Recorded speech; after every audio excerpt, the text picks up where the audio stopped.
Channel all hobby में आपका स्वागत है। बच्चों, जैसा कि आप लोग जानते हैं कि हम आपके लिए one liner question answer provide कराते हैं। बच्चों, परीक्षा के हिसाब से ये बहुत ही सारगर्भित अध्ययन रहता है।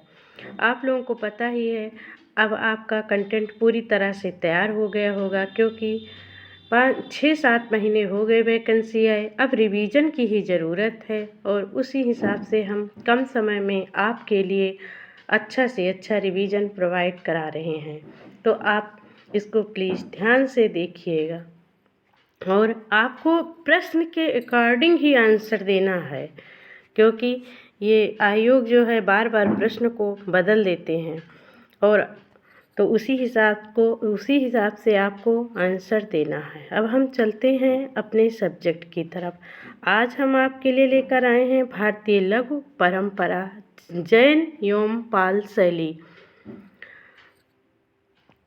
लघु चित्रकला विकसित हुई थी भारत के पूर्वी हिस्सा में, यानी कि बंगाल से।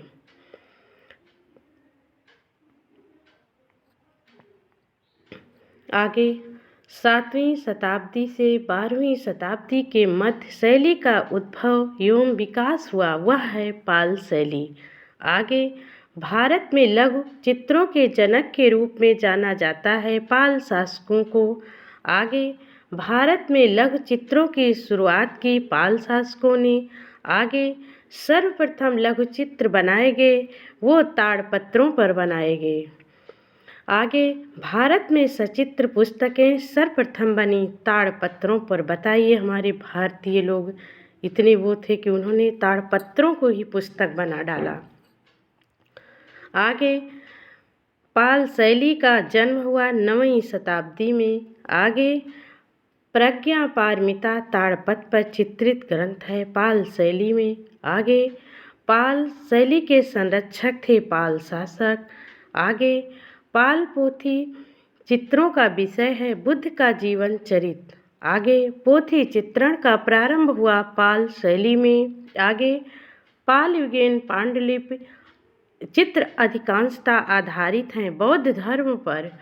आगे पाल शैली के अंतर्गत चित्रित होने वाला ग्रंथ है अष्टसहस्त्रिका प्रज्ञा पारमिता।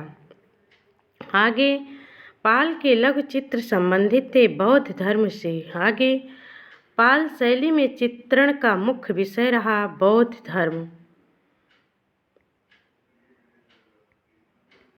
आगे धीमन और बितपाल प्रमुख चित्रकार थे पाल शैली के। आगे पाल चित्रकला है बंगाल की। आगे पाल पोथी चित्र बनाए गए ताड़पत्रों पर। आगे ताड़पत्रीय चित्रित ग्रंथों में पृष्ठ संख्या लिखी जाती थी सीधे हाथ पर। आगे आरंभिक ग्रंथ चित्र बने ताड़पत्र पर। आगे पोथी चित्रों का निर्माण कराया पाल राजवंश ने। आगे भारतीय लघु चित्रों की परंपरा आरंभ हुई पूर्व मध्यकाल प्राकृत से।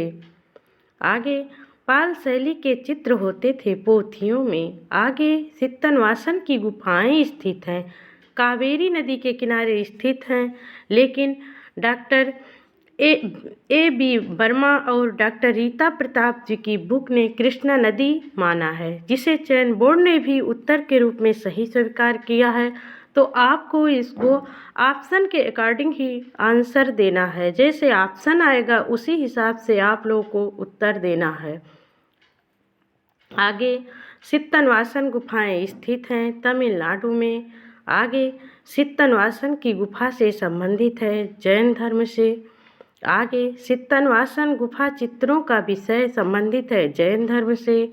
आगे जैन चित्रकला की आरंभिक मूर्तियां मिलती हैं सित्तनवासन गुफा में। आगे कमल सरोवर भगवान शिव भगवान विष्णु बुद्ध में से सित्तनवासन गुफाओं के छत पर छवियां दिखाई देती हैं, वो है कमल सरोवर की। आगे बाघ गुफा चित्र या गुहा चित्र, गुहा को हम गुफा भी बोलते हैं, अजंता गुहा चित्र सित्तनवासन गुहा चित्र तथा बादामी गुहा चित्र में से असंबंध है। सित्तनवासन गुफा चित्र यह एक गुफा मंदिर है, बाकी अजंता ये सब गुफाएं हैं। आगे गीत गोविंद और कल्पसूत्र सचित्र रचना थी जैन धर्म की। आगे अपभ्रंश शैली के चित्र प्राप्त होते हैं गीत गोविंद पोथियों से। आगे कल्पसूत्र संबंधित है जैन धर्म से। आगे जैन धर्म की सबसे प्राचीन सचित्र पांडुलिपि का रचना काल है 1060 ईस्वी। आगे जैन चित्रकला के प्रसिद्ध स्रोत हैं कल्पसूत्र में। आगे महावीर 24वें तीर्थंकर का जन्म चित्रित किया गया है कल्पसूत्र में। आगे कल्पसूत्र ग्रंथों के चित्रण हुए जैन शैली में। आगे सैकड़ों रंगीन अपभ्रंश शैली के चित्रों का प्रकाशन करने वाले चित्र कल्पद्रुम जैसे महत्वपूर्ण ग्रंथ का सर्वप्रथम प्रकाशन किया था श्री साराभाई मणिकलाल ने। आगे कल्पसूत्र की सबसे उत्तम प्रति प्राप्त हुई है जौनपुर से। आगे जैन लघु चित्रों का प्रमुख विषय है तीर्थंकर और उनकी जीवनी। आगे मनुष्य के चेहरे का 3/4 भाग चित्रित किया गया है जैन शैली में। आगे जैन चित्र कागज पर बने हैं 14वीं शताब्दी में। आगे ताड़पत्रीय ग्रंथ है नेमिनाथ चरित। आगे जैन शैली में क्रमशः महावीर पारसनाथ नेमिनाथ तथा ऋषभनाथ तीर्थंकरों के लिए रंगों का प्रयोग हुआ है पीला नीला काला और स्वर्णिम। आगे वह 1630 ईस्वी में चित्रित रसिक प्रिया के चितेरे थे शाहबदीन। आगे मांडू इसके लिए प्रसिद्ध है जैन चित्रकारी के लिए। आगे भगवत पुराण सूरसागर महामयूरी अवध निरुक्त वृत्त में से अपभ्रंश शैली का सचित्र ग्रंथ है वो है अवध निरुक्त वृत्त। आगे ताड़पत्र पर अंकित अंग सूत्र संबंधित है अपभ्रंश शैली से। आगे जैन चित्रकला कहलाती है पोथी चित्र। आगे जैन शैली को अपभ्रंश शैली का नाम दिया गया है राय कृष्ण दास ने इसको अपभ्रंश शैली कहा है जैन शैली को। जैन शैली को पश्चिम भारतीय शैली कहा इसको आनंद कुमार स्वामी जी ने कहा आनंद कैटरी स्वामी ने। आगे अपभ्रंश शैली के चित्रों का विषय है जैन। आगे जैन चित्रकला है भारत के पश्चिम क्षेत्र की। आगे अपभ्रंश शैली का विकास किया गया जैन धर्म के श्वेतांबर संप्रदाय से। आगे खिलौनों की तरह पशु पक्षियों का अलंकरण हुआ है वो हमारी अपभ्रंश शैली में हुआ है। आगे जैन लघु चित्रों की विशेषता है परली आँख का दिखना।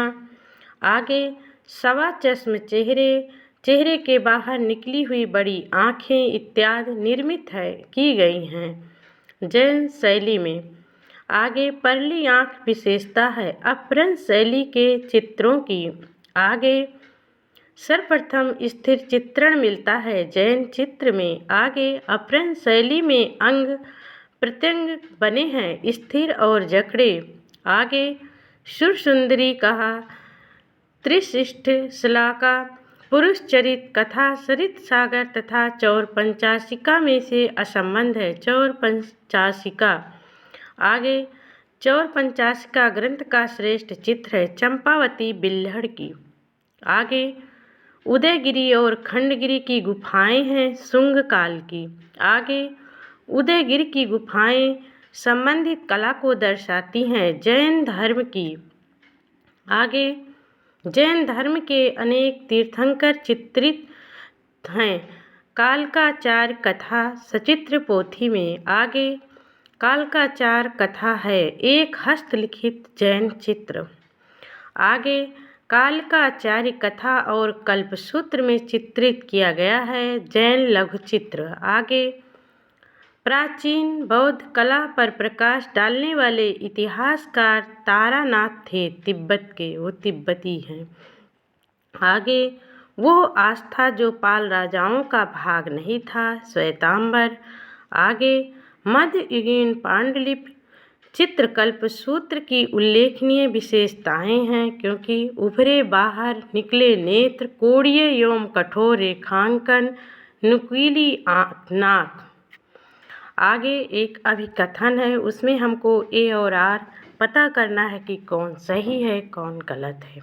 अभिकथन ए, पाल युग में गुप्तकालीन मूर्तिकला की शास्त्रीय शैली को पुनः परिभाषित किया गया है।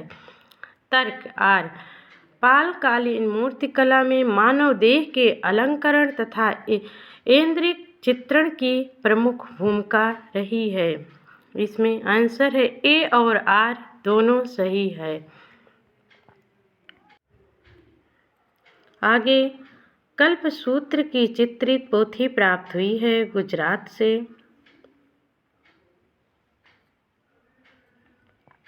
आगे अभिकथन है, ये भी इसमें ए और आर दोनों को बताना है कि कौन सही है कौन गलत है।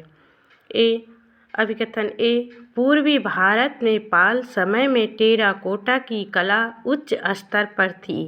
तर्क है उसका आर, क्योंकि मिट्टी के लचीलेपन के गुण ने प्लास्टिक रेड रिंग में अधिक स्वतंत्रता दी और पत्थर की कमी ने मिट्टी के प्रयोग को अधिक बढ़ाया।